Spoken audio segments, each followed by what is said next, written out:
ये बेटर है डायरेक्टर बताएं, क्योंकि इन्होंने इसको जिया लिखा है और प्रोड्यूसर साहब बैठे हैं, ये लोगों ने ये उनके फॉलोअर भी हैं ओशो के। तो ये लोग बेटर हैं कि मैं अपने से स्वयं से बोलूँ अच्छा नहीं लगेगा, बट आज लास्ट डे है, बहुत अच्छा लग रहा है। प्रयास किया है कि मैं अभी तक 650 फिल्मों के दौरान अलग अलग किरदार में आता रहा, और देश ने मुझे 30 साल से आशीर्वाद दिया, प्यार दिया, हर भाषा में दिया।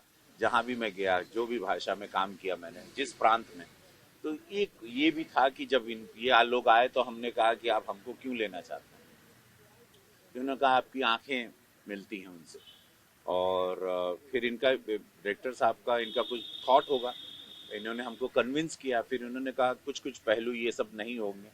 और ये अलग यात्रा है जिसको अनटैप किया गया है, जो मध्य प्रदेश से शुरू होती है। तो एकदम इनिशियल डेज जब उनके थे, उसको कोई लोग नहीं जानते, तो उन्होंने उस वाले वक्त को छुआ। ये वो सारी चीजें जो बहुत कम लोग जानते हैं, वो पहलू को इन्होंने छुआ। और वो पहलू के साथ इन्होंने कुछ शूटिंग की हमारे साथ। फिर लॉकडाउन आ गया, अब वो एक दिन का काम बचा था, और इसके बीच में इन्होंने शूटिंग कुछ की होगी, क्योंकि और भी पार्ट्स करने होंगे। जब भी हम दिखाई दिए कि ओशो के रूप में, वो फिर एक कहानी क्या होगी वो विस्तार में डायरेक्टर साहब बता पाएंगे, क्योंकि उन्होंने इसको बड़ी मेहनत की, काफ़ी दिनों से ये काम की। तो मैं चाहूँगा कि आप बोलें। बोलिए बोलिए। सबसे पहले तो एक डायरेक्टर चाहता है कि जिस कास्ट करूँ, ऐसे लोगों को कास्ट करूँ जो जिनके साथ काम करना भी कंफर्ट हो, और लुक वगैरह तो मैटर करता ही है। तो निसंदेह रवि सर का लुक मुझे उसमें मेरे हिसाब से अच्छा लगा, और मुझे लगा कि मैं कंफर्ट रूप से काम भी कर पाऊंगा। इस फिल्म में बेसिकली हम लोगों ने ओशो का बचपन से लेकर के अंत तक, अमेरिका के जर्नी तक, जो भी दिक्कतें आई, जिस तरीके से उनको देखा गया, कुछ लोग उनको सेक्स गुरु बोले, कुछ लोग अमीरों का गुरु बोलते थे, मतलब जितने भी वाद विवाद में फंसे या जो भी था उनका जर्नी, उसको हम लोगों ने एक बारीक ढंग से पिरोने का कोशिश किया है। और सर ने बहुत काफ़ी कोऑपरेट किया और काफ़ी अच्छा नज़र आ रहा है। बाकी आप फिल्म देखने के बाद चीज़ें पता हाँ, चलेंगी। हमको लगता है कि इस फिल्म के बारे में अ, ये देखने वाली फिल्म है कि कैसे हम लगेंगे, वो ज़्यादा लोगों को आनंद आएगा, बशर्ते इसकी पब्लिसिटी हम लोग शब्दों में अभी से करें। ये सरप्राइज होगा जब इसका पहला टीजर आएगा। वो ये शब्दों वाली फिल्म नहीं है कि इसके बारे में बयां कोई कर नहीं पाएगा, क्योंकि ये थॉट है, इन भाव हैं, और वो भाव अच्छे लगेंगे आप लोगों को। और मेरे फैंस को या मुझे जो चाहते हैं उनको लगेगा कि भैया ने ये भी रोल ईमानदारी से, ये किरदार भी निभाए। तो ये जीना, बहुत लोग कहते हैं ना कैरेक्टर में हम डूब गए या कैरेक्टर में घुस गए, हमको लगता है कैरेक्टर में जीना चाहिए, और वो एक आनंद अलग है। तो अब इतने साल की सिनेमा के छात्र होने के नाते हमको लगता है कि थोड़ा समझ में आ गया कि जिया कैसे जाता है किरदारों को। तो अब वो प्रयास इसमें हल्का किया है, करता रहूंगा। राजनीति के साथ फैंस मुझे देखना भी चाहते हैं, और हमको कभी हमारी पार्टी से कोई बंदिशें नहीं आई।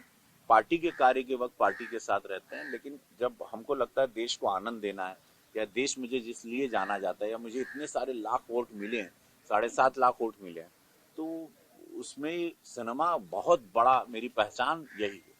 तो कहीं ना कहीं मुझे हमको कुछ कुछ इंटरवल्स में अपने दर्शकों के लिए और स्वयं के लिए भी आना चाहिए। इस फिल्म के तहत आपको ओशो को करीब से देखने का मौका मिला, तो उनकी किन बातों ने आपको प्रभावित किया? और उनके अंदर का देखिए, उन्होंने खुद को शायद पाया, उनके पास सारे सवालों के जवाब स्वयं के थे, और उन्होंने स्वयं क्रिएटेड एक आंसर बनाया था, जिसकी वजह से उनकी बॉडी लैंग्वेज में इतनी शांति आ चुकी थी।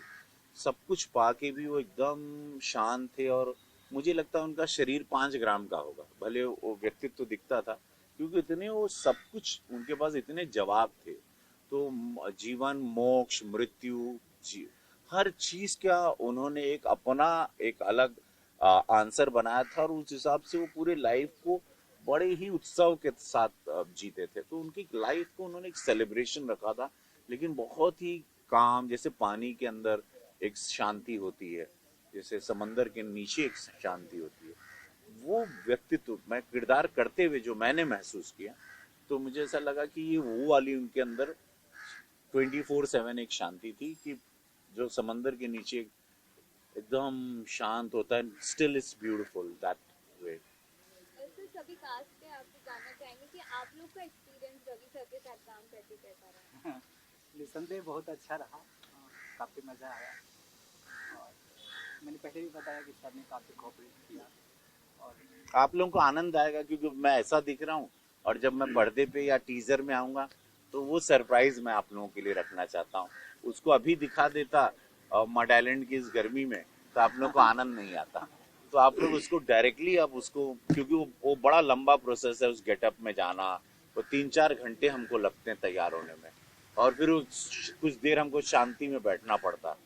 तो ये सारे हसल बसल के बाद एक शून्य में आना पड़ता है। तो मैं चाहूंगा वो लुक आप लोग टीजर में देखें, बहुत अच्छा है। और एक वो सरप्राइज होगा, बशर्ते अभी हम तैयार होके बैठ जाते।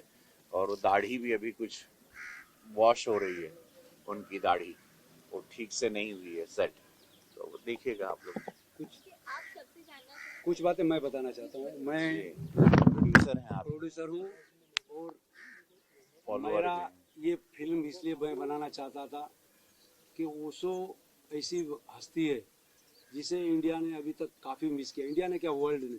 तो मैं चाहता था ये पिक्चर के माध्यम से लोग उन्हें जाने। और सर को लेने का कारण बड़ा ये था कि इनके लाखों यंग फॉलोवर हैं और वो इनके कारण पिक्चर देखने जाएंगे और ओशो को जानेंगे। ऐसे तो अभी ओशो से शायद नहीं परिचय में आए, लेकिन इनके कारण काफ़ी लोगों की ज़िंदगी सुधर जाएगी।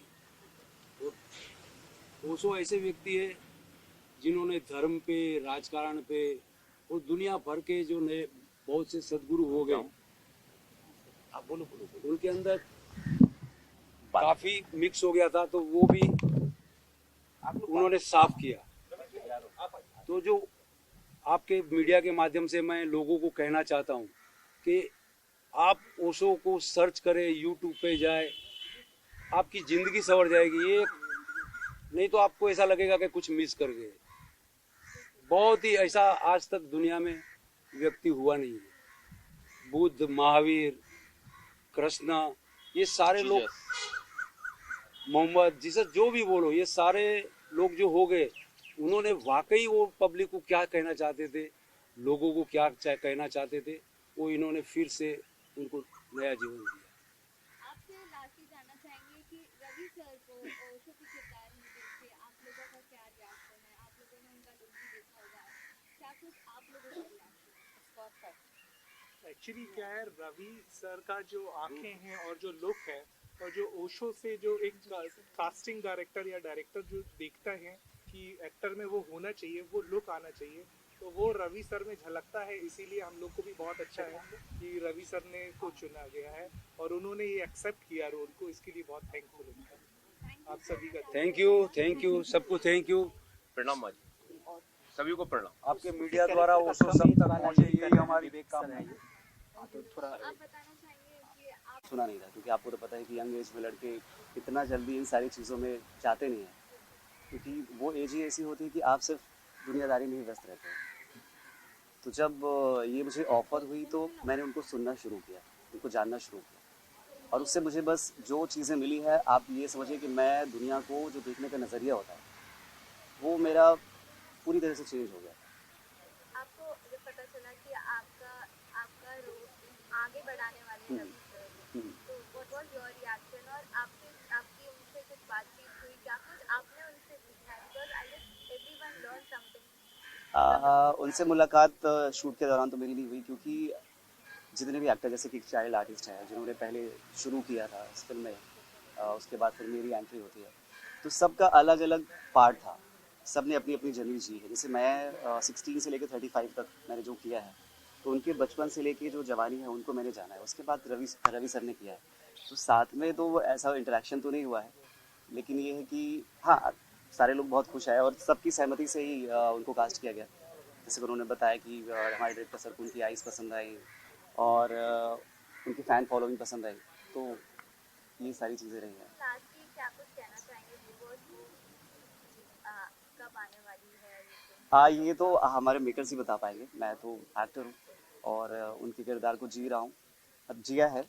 और हमेशा कोशिश रहती है कि उस किरदार को मैं या उनकी आत्मा को अपने पास लाने की कोशिश करूं। जब भी मैं कैमरे के सामने जाता हूं उनको किरदार के जीने के लिए, तो सबसे पहले अपनी आत्मा में हाथ रख के उनको प्रणाम करता हूं कि थोड़ी सी मुझे शक्ति दीजिएगा कि आपको जी सकूं, आपकी छवि को सामने लोगों के ला सकूं, क्योंकि एक्सपेक्टेशन होती है, ऑडियंस की होती है, मेकर्स की होती है, डायरेक्टर्स की होती है कि अगर हम किसी के बायोपिक बना रहे हैं तो उसकी एक झलक हमें दिखनी चाहिए। ये सारी चीज़ें नहीं है तो प्लीज़ अब जब भी आएगी तो जैसे रवि सर ने कहा कि सोशल मीडिया में सबको पता चल जाएगा, तो देखिएगा बहुत सारी चीज़ें हैं उसमें, ज़िंदगी के बारे में है। और मे बी अगर उसको लोगों ने बड़ी सच्चाई और प्यार के साथ देखा तो बहुत सारी चीज़ें उनकी ज़िंदगी में चेंज हो सकती है, जीने का तरीका, बोलने का तरीका, हर चीज़। Thank you so much.